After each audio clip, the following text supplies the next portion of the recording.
国著名的保健专家洪昭光教授呢，是一位掌握了多门学科理论的医学家，他对健康人生有着深刻的见解。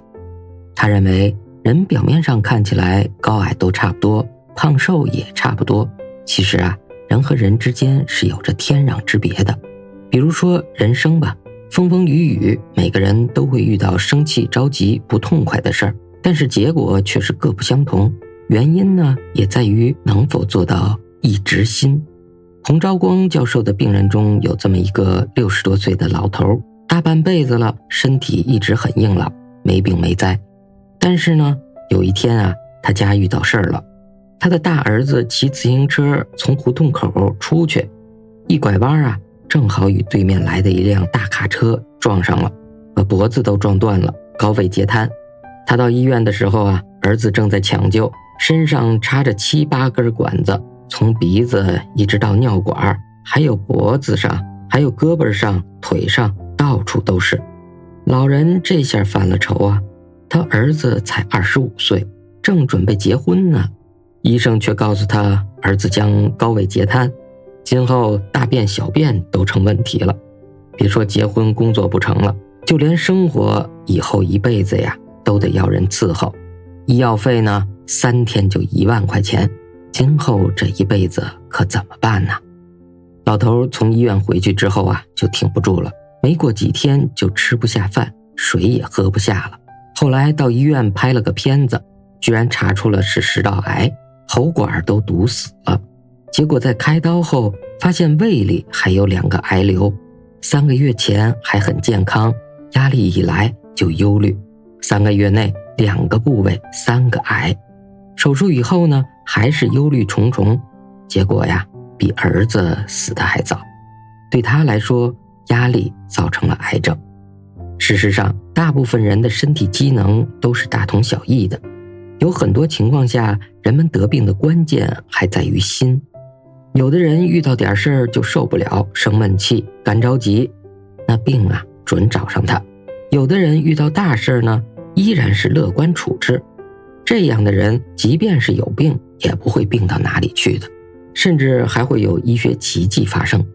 人的经历不同，承受的能力就不同，面对压力时处置方式也不同。倘若能够深刻地领悟6祖慧能的一直心，就会排解许多的心理压力，活得比别人轻松快乐很多。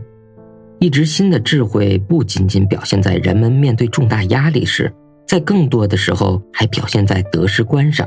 如果我们能够保持一种冷眼观得失的心境，那便真正做到了常行一直心。孔子家语这本书里有一个故事，是这么说的：有一天楚王出游，遗失了他的弓，下面的人呢要找。楚王说：不必了，我掉的弓，我的人民会捡到的，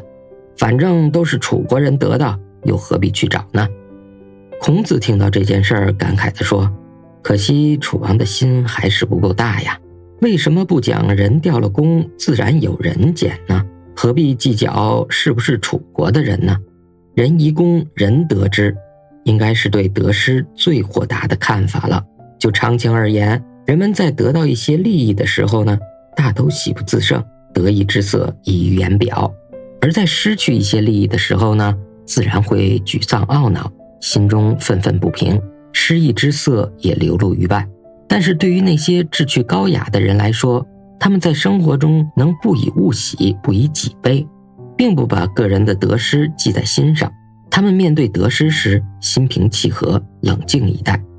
当我们在得与失之间徘徊的时候，只要是还有抉择的权利，那么我们就应当常行一直心，以一种平常的心境去思考得失，去衡量利弊，心里便不会再产生那么多的苦恼和惆怅了。